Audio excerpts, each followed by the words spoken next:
California's elections, Louisiana's state budget, and America's talking guns. This is the Center Square Daily for Wednesday, June 3rd, 2026.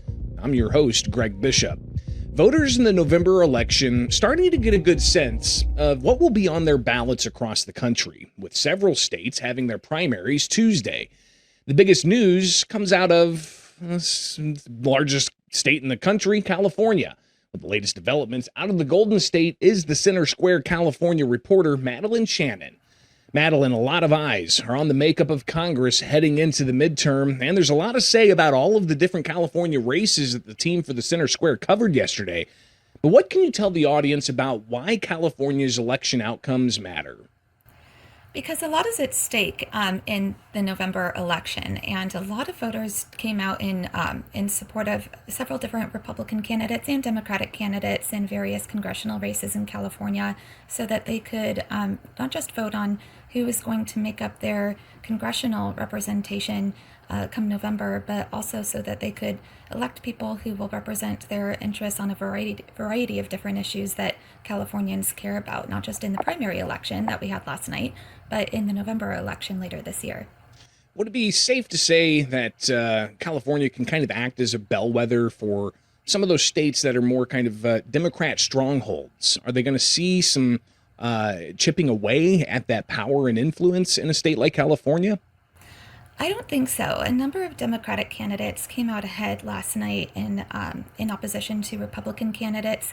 There are a couple of interesting races, one of which saw two Republicans actually come out in the top two vote getters. District 40, Congressional District 40, had two Republican candidates who got the top two votes. Representative Ken Calvert, who was a Republican representative and incumbent, he got 35.5% of the vote last night. And then Young Kim, his opponent in the race, is also a Republican. She got 20.4% of the vote. So it'll be two Republicans going to the November election for District 40 in November. You know, it's something I think people across the country should probably learn to understand a bit more, is each state has kind of their own primary process. California has been criticized for their primary process, which sets up races like you're describing there, where in November, regardless of there being two candidates on the ballot, a Republican is going to get elected in that district.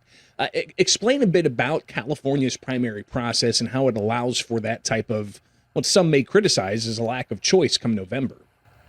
Well, since 2011, we've had a top two vote getter system in our state primary election system. So only the top two vote getters move on to the general election after winning the primary. And that only really applies to constitutional offices, state legislative offices, and U.S. congressional offices. So it applies for our U.S. House of Representatives elections, U.S. Senate elections, and our state Senate and state assembly here in California. So maybe a little different than most other states, but that's how we've had it for a number of years now. But yeah, it's definitely a little different from what a lot of other states have, definitely. We're talking with Madeline Shannon. She is the Center Square reporter for California. Any surprises, though, outside of what you've already talked about when it comes to predictions in these different congressional races? Because a lot of people are interested in what the makeup of Congress is going to look like after the November elections. Not too many surprises. I was interested to find that State Assemblyman James Gallagher, who ran for U.S. House District 1, he came out ahead last night against the Democratic candidate, California State Senator Mike McGuire, who is a Democrat from Sonoma County. Assemblyman Gallagher got about 47.1% of the vote last night against McGuire's 38.6%, according to numbers that I got around 10 o'clock last night. There are a number of races where, as we can expect, the Democrat came out ahead, or there were two Democrats to begin with. In District 11 in particular, California State Senator Scott Wiener, a Democrat from San Francisco, he got 41.3% of the vote against Democrat Connie Chan's 28.6%. She is a San Francisco supervisor. And one thing that did kind of surprise me in that race in particular last night is that she only got less than 30% of the vote, and she didn't come out ahead of Senator Weiner since she did get Nancy Pelosi's endorsement. That was a bit of a surprise for us in recent weeks. We saw Nancy Pelosi, who is retiring this year, endorsing Connie Chan over Senator Weiner. But despite that endorsement, Connie Chan just wasn't able to beat Senator Weiner last night, according to the numbers. Let's shift our focus away from, congressional races to the state house and statewide office holders like the governor's race. When I was looking at some of the various numbers that are unofficial at this point, but you link to the official webpage for all the tally of these votes with your article at thecentersquare.com. But it looked like a lot of the other statewide constitutional races are going to be in the hands of Democrats. But there's an interesting thing going on with the governor's race. How many different candidates did we have, first of all, and who's rising to the top here? Well, honestly, I kind of lost count when it came to how many people were running for governor, but we did see Steve Hilton, a Republican, win out over all the other candidates. He got 26.8% of the vote last night, compared to Xavier Becerra, who got about 25.8%. Becerra, of course, is the top-getting Democratic candidate, according to the numbers last night.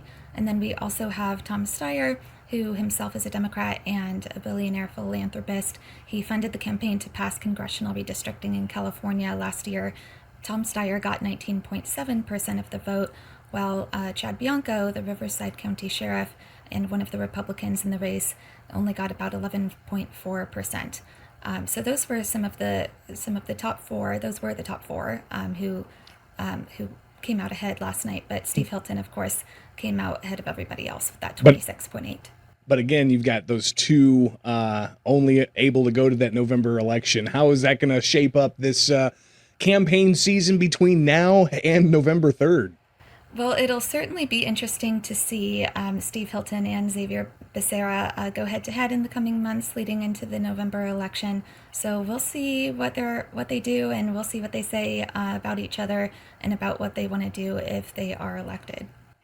Another area that a lot of people are watching closely, and it seems to have really spread, and no pun intended, like wildfire across the country, the interest in the race for LA mayor. Where some of the issues were how they handled a fire that broke out, destroying large swaths of residential areas, how they're dealing with homelessness, how they're dealing with open drug markets and city budgeting. Talk about the LA mayor's race, and was this a surprise to reporters seeing who ultimately is going to surface to the top two for November? I wasn't really that surprised by the numbers last night, seeing current LA Mayor Karen Bass coming out ahead of Spencer Pratt, who is, of course, running against her and is a former reality TV show star. He came out with about 29.82% of the vote, and it is interesting to kind of see that race play out over recent weeks, and we'll see how it shapes up heading into November later this year. Greatly appreciate your time and your reporting. All the team covering elections out of California last night. I'm sure it was a late night for you. So greatly appreciate you getting up and talking with us for the Center Square Daily. And be sure to subscribe to the Center Square Daily for getting the newsletter at thecentersquare.com about California and so many other states.